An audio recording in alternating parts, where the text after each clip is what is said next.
Okay. This is Qz15.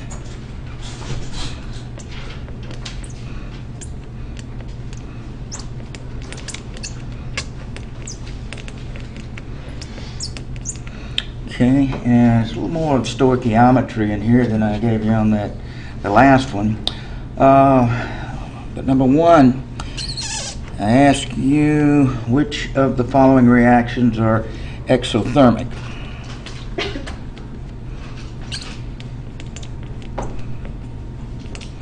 Well, there are three different ways to identify an exothermic reaction. If you are looking at delta H values that are attached to the reaction on the end, you can go ahead and close that for me.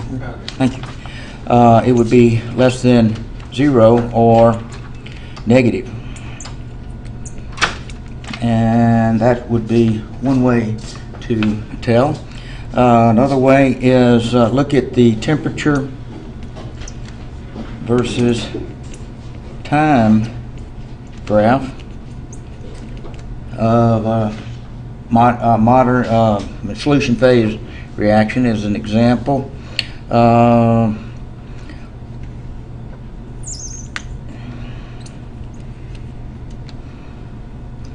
And temperature. And what you would see is a curve that would move like this, and you'd have an increasing temperature. Now the issue here is that this increasing temperature is with the surroundings, and it's like a solution where you are monitoring the surroundings. And let's see, a good one is say HCl plus NaOH going to NaCl plus H2O, and if we mix those two together and we put a thermometer in here, the reaction will send heat to the thermometer and it'll show an increase. And so that's a second way to tell whether it's exothermic or not. And of course, just the idea of what is the definition of exothermic, and that is the flow of energy from the system. That'll be, of course, your reaction to surroundings, which is everything else. And then, like, you're maybe measuring the surroundings. Now, one of the things you need to know is you never measure the system, something in the system. What you are measuring is signals that are sent by the system, in this case the reaction, and temperature change. And we'll see today in the Bohr model of the atom, what you'll be looking at is measuring wavelengths of light and those kind of things. So in the concept of science, you always measure in the surroundings, that is, signals from the system. And then you make an interpretation of what's going on with the system based on what you're measuring in the surroundings. So that's maybe a trivial issue in the context, but it is important because you'll spend the most of your life as a scientist building machinery that will detect something that you want to study. Okay, any questions on that? That's a little basic, but D choice is all three of those. Well, B and C were exothermic. A was endothermic. It had a positive greater than 0 of the reaction, and that's endothermic. Like that. Okay. Okay. I thought if the addition is on the product side, that means it's exothermic. Which of the following reactions is or exothermic? I thought A would be exothermic because the kilojoules is on the right side of the equation. Oh, the plus? Yes. But All right, good question. Good question. Let me show you this. I'll take that one as an example. Okay, we'll take CH4 as a gas plus a couple of oxygens as a gas, going to CO2 as a gas plus H2O. I gotta get two of those. Two H2Os as a liquid. Okay, two ways, Josh, and everybody else, to represent energy change when you're writing thermochemical equations. One, you can detach the number.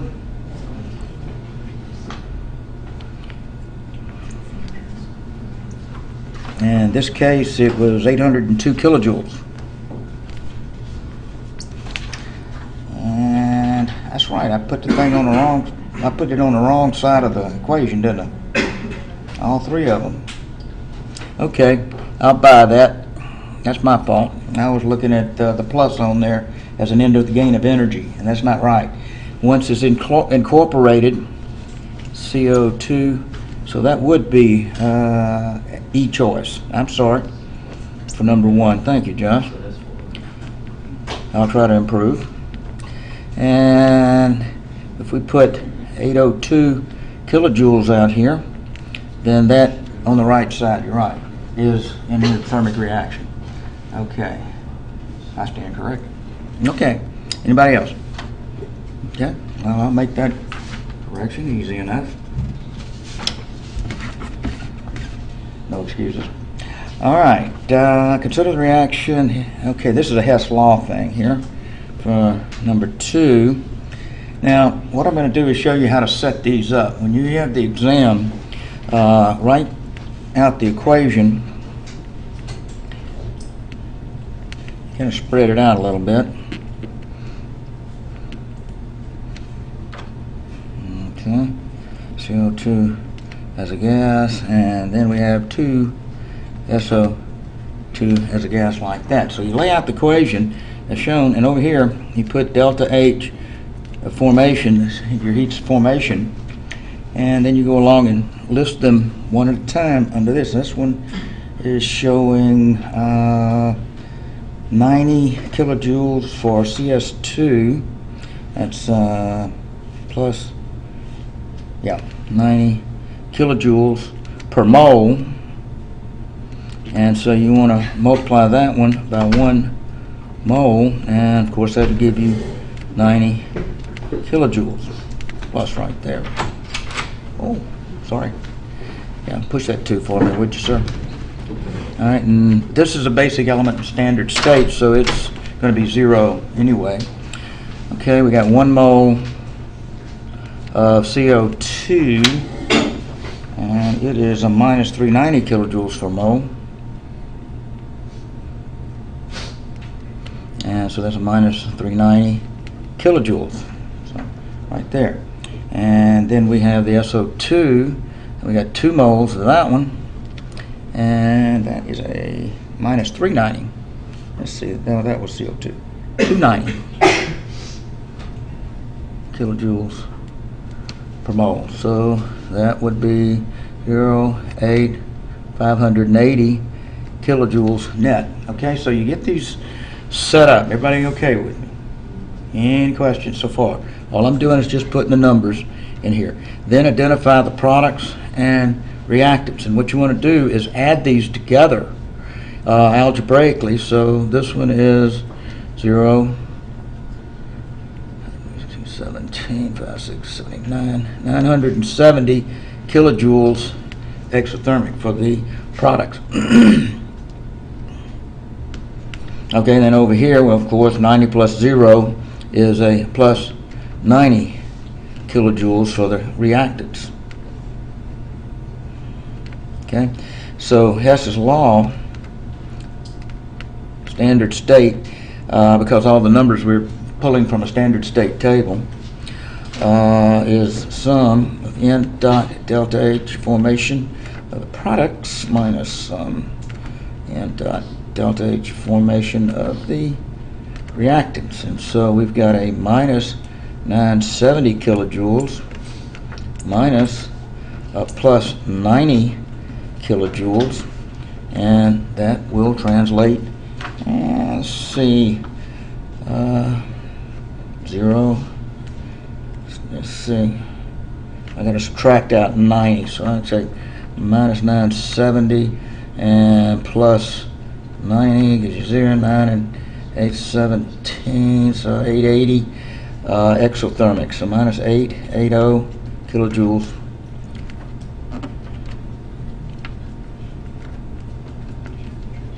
Aren't you subtracting though?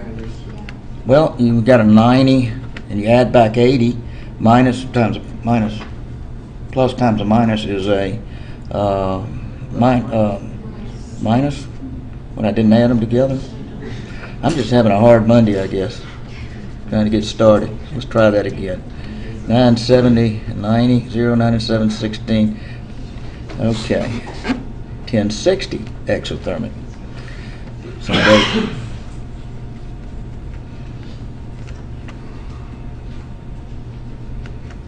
okay. B choice, that's right. Okay. Well, that's what I marked down. Anyway. Okay, any questions on that? Okay, so we've got this reaction, and the problem is how much energy do you get from 5 moles yields how many kilojoules? Well, in the equation itself, it's just proportionality, and oxygen is not taken into account. None of the others are taken into account. So 5 moles of NH3 gas is only one you have to worry with. So we have 4 moles against 5 moles. 4 will give you a minus 1.267 kilojoules, and so all you have to do is solve for X now. So it's just scaling up, so X is equal to 5 over 4 times minus 1267 kilojoules. Let's see what we got here. So we'd go to a minus 1584 kilojoules. The other one I had in there was just 1267, so you know you're scaling up, and all you have to do is recognize the reaction's exothermic. And so for 5 moles, it can be a little bit more than 4 moles, so it's the only other answer I had in here besides the plus.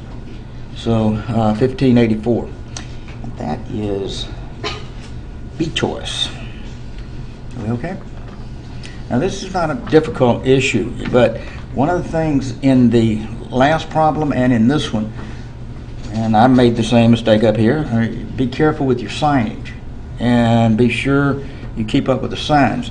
The answer choices may have the same number like we did in this one, but one's positive and one's negative, so you have to pick the one that is consistent with the reaction and what the reaction is doing. Okay, any questions on that one? Okay, so same thing, same idea. You've got an equation.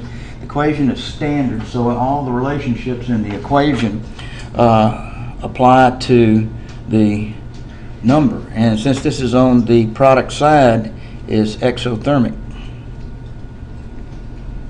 And you can detach this number and put a semicolon and delta H of reaction, but be sure if you do that, be sure you assign a negative to indicate exothermic if you do that. But anyway, this is 1 mole will give us 2043 kilojoules. How many moles will give, let's say 4086 kilojoules? Well, looking at that immediately, you see that it's double. So you can do 1 over X is equal to 2043 over 4086, and this gives you X to equal 4086 over 2043 kilojoules, moles, excuse me, moles, which is 2 moles. And this, that's A choice. So get comfortable with setting up these ratios and relating them to the equation, and be a breeze on the exam. Okay. Size when you're having reactions of this nature in which you're doing stoichiometry and stuff is please convert data to moles. And that goes not just for thermochemical equations, but all the reaction equations. When you're working some stoichiometry solutions, gas phase reactions, remember 1 mole, its standard condition is 22.4, and then you'll scale it up and down using the gas laws and things of that nature. Convert data to moles, apply mole ratio to equation, and then convert to needed dimensions. Well, and this was in moles anyway, so all we had to do was just scale it up to 2 moles, and that would double the energy number at the end. But be careful when you get to these that you do follow this recipe, and you'll be glad you did. I just don't have the hand stick in there. Somebody said, okay, so looking at the equation, 2 will give you 30, and so 1 mole is just kind of deductive, will give you how many kilojoules, like that. Well, that's just from inspection.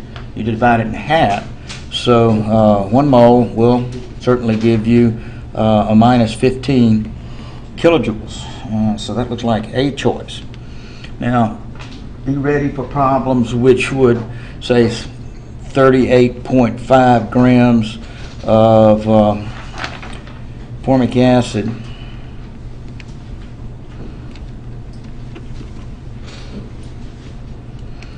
yields how many kilojoules of energy, or it will be given like this: how many calories.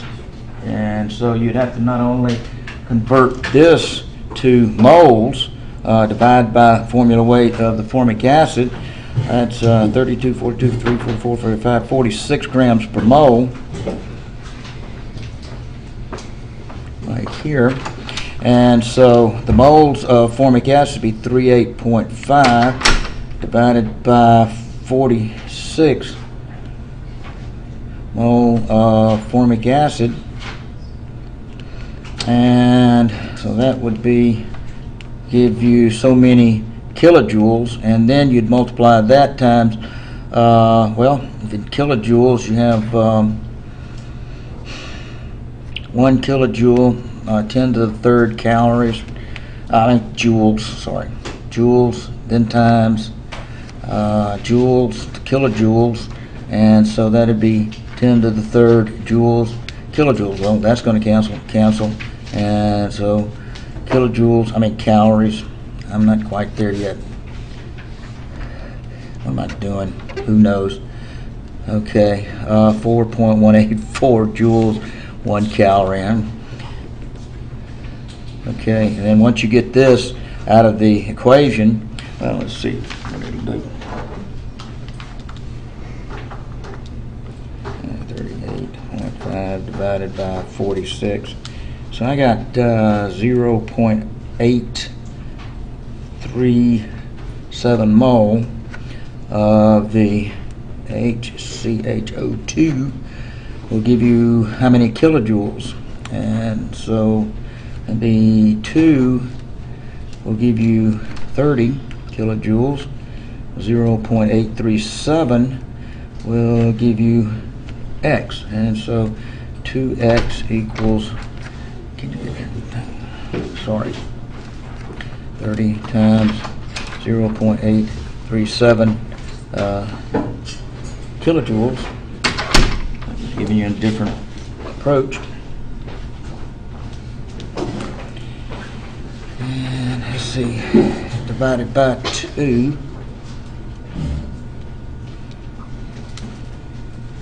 I got minus 12.56, yep, 55 kilojoules for that. I'll double check that. 0.837 times 30 equals divided by 2. 12.56, right? 56 kilojoules, and then you put that in here, and convert to calories. So we'll do that. 12.56 kilojoules times kilojoules and 10 to the third joules. 184 joules, and that'll take you to calories right there. And so that's 1,000 divided by